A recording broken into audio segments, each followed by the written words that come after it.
नमस्कार, टीवी9 पंजाब हरियाणा हिमाचल देख रहे हैं आप। मैं हूं आपके साथ सिमरन कौर। इवनिंग न्यूज लाइव में आपका स्वागत है।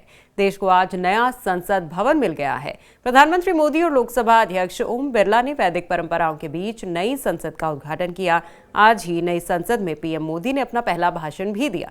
इस दौरान उन्होंने संसद भवन की वास्तुकला, देश के समृद्ध इतिहास और 9 साल के कार्यकाल की उपलब्धियों का जिक्र किया।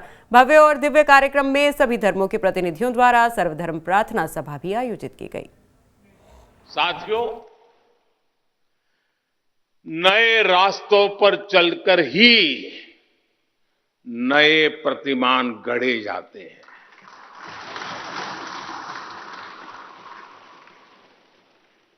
आज नया भारत नए लक्ष्य तय कर रहा है, नए रास्ते गढ़ रहा है। नया जोश है, नया उमंग है, नया सफर है, नई सोच है। दिशा नई है, दृष्टि नई है, संकल्प नया है, विश्वास नया है।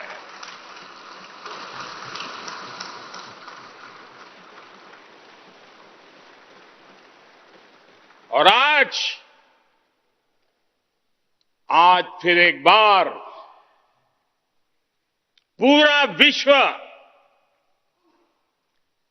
भारत को आदर और उम्मीद के भाव से देख रहा है।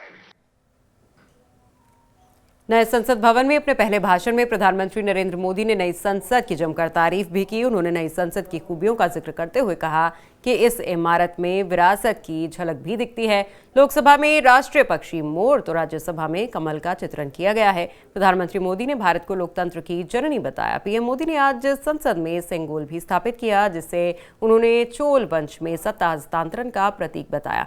पीएम ने बताया कि नए संसद भवन में सूरज की रोशनी आती है, नई तकनीकों का इस्तेमाल किया गया है। साथियों, कोई भी एक्सपर्ट अगर पिछले 9 वर्षों का आकलन करे तो पाएगा कि ये 9 साल भारत में नव निर्माण के रहे हैं, गरीब कल्याण के रहे हैं। आज हमें संसद की नई इमारत के निर्माण का गर्व है, तो मुझे पिछले 9 साल में गरीबों के 4 करोड़ घर बनने का भी संतोष है। आज जब हम इस भव्य इमारत को देखकर अपना सर ऊंचा कर रहे हैं, तो मुझे पिछले 9 साल में बने 11 करोड़ शौचालयों का भी संतोष है। नए संसद भवन में सांसदों को संबोधित करते हुए पीएम मोदी ने कहा कि हमारी लोकतंत्र ही हमारी प्रेरणा है, हमारा संविधान हमारा संकल्प है। उन्होंने संसद को प्रेरणा और संकल्प का प्रतिनिधि बताया। पीएम ने अमृतकाल का जिक्र करते हुए कहा कि भारत ने गुलामी के बाद नई यात्रा शुरू की। तमाम उतार चढ़ावों, चुनौतियों के बाद भारत आज अमृतकाल में पहुंच गया है। पीएम ने इसे विरासत को सहेजते हुए विकास का नया आयाम बताया। साथियों, दुनिया के सबसे बड़े लोकतंत्र को यह नई संसद एक नई ऊर्जा और नई मजबूती प्रदान करेगी। हमारे श्रमिकों ने अपने पसीने से इस संसद भवन को इतना भव्य बना दिया है। अब हम सभी सांसदों का दायित्व है कि इसे अपने समर्पण से और ज्यादा दिव्य बनाएंगे।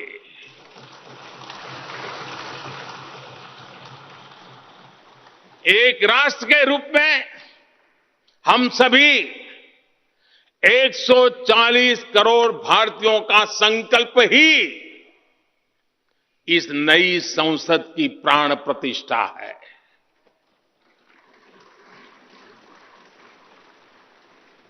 यहां होने वाला हर निर्णय आने वाली सदियों को सजाने संवारने वाला है। यहां होने वाला हर निर्णय आने वाली पीढ़ियों को सशक्त करने वाला होगा। पीएम मोदी ने आज मन की बात के 101वें एपिसोड में पानी को बचाने की जरूरत पर बात की। इस दौरान उन्होंने कहा कि अब तक 50,000 अमृत सरोवरों का निर्माण किया जा चुका है, जो जल संरक्षण की दिशा में बड़ा कदम है। मेरे प्यारे देशवासियों, हम सब ने एक कहावत कई बार सुनी होगी, बार बार सुनी होगी, बिन पानी सब सून। बिना पानी जीवन पर संकट तो रहता ही है, व्यक्ति और देश का विकास भी ठप पड़ जाता है। भविष्य की इसी चुनौती को देखते हुए आज देश के हर जिले में 75 अमृत सरोवरों का निर्माण किया जा रहा है। हमारे अमृत सरोवर इसलिए विशेष हैं क्योंकि ये आजादी के अमृत काल में बन रहे हैं और इसमें लोगों का अमृत प्रयास लगा है। आपको जानकर अच्छा लगेगा कि अब तक 50,000 से ज्यादा अमृत सरोवरों का निर्माण भी हो चुका है। ये जल संरक्षण की दिशा में बहुत बड़ा कदम है। दिल्ली के मुख्यमंत्री और आपके राष्ट्रीय संयोजक अरविंद केजरीवाल ने आज दिल्ली के एलएनजेपी अस्पताल में पूर्व स्वास्थ्य मंत्री सत्येंद्र जैन से मुलाकात की। इस दौरान सत्येंद्र जैन की हालत काफी कमजोर दिख रही है। भारत, पाकिस्तान, चीन समेत 8 देशों में भूकंप के तेज झटके महसूस किए गए। भूकंप का केंद्र अफगानिस्तान के हिंदू कुश क्षेत्र में बताया जा रहा है। भूकंप की तीव्रता 6.3 बताई जा रही है। भारत के पंजाब, जम्मू कश्मीर और हरियाणा में झटके महसूस किए गए। भारतीय राज्यों में 5.6 तीव्रता के झटके महसूस किए गए हैं। आसपास के देशों में भी भूकंप के झटके महसूस हुए। तजाकिस्तान, किर्गिस्तान, उज्बेकिस्तान तक में झटके महसूस किए गए। शुभदीप सिद्धू मूसेवाला के कत्ल को आज 1 साल हो चुका है। सिद्धू मूसेवाला के घर पहुंचे सिद्धू के प्रशंसकों को संबोधित करते हुए सिद्धू मूसेवाला की माता चरण कौर ने कहा कि अभी तक उन्हें इंसाफ नहीं मिला। उन्होंने कहा कि उनके बेटे को बदनाम करने के लिए नई नई साजिशें रची जा रही हैं। वहीं उन्होंने लोगों को अपील की है कि सिद्धू मूसेवाला की आवाज में गाने न बनाए जाएं क्योंकि उन्हें बहुत ठेस पहुंचती है।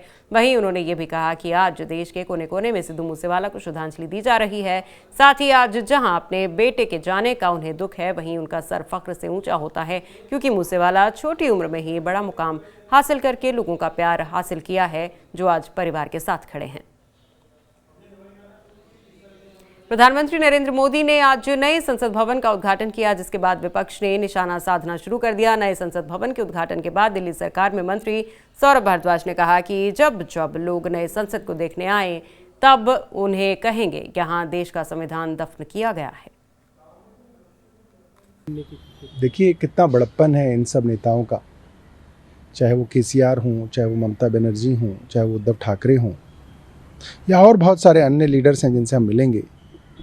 उनको दिल्ली की राजनीति नहीं करते हैं वो लोग, ना वो दिल्ली में कभी किसी इलेक्शन के अंदर वोट मांगने आते हैं, मगर उनको चिंता आज इस चीज़ की है कि आज आपने दिल्ली की शक्तियाँ, दिल्ली की चुनी हुई सरकार की शक्तियाँ, दिल्ली के लोगों की शक्तियाँ अगर आप एक झूठे और छल से लाए हुए अध्यादेश से छीन लेंगे तो आप तो किसी भी राज्य की शक्ति छीन लेंगे, जो कि है इलीगल। मगर आप इलीगल काम करने से आप डरते ही नहीं है।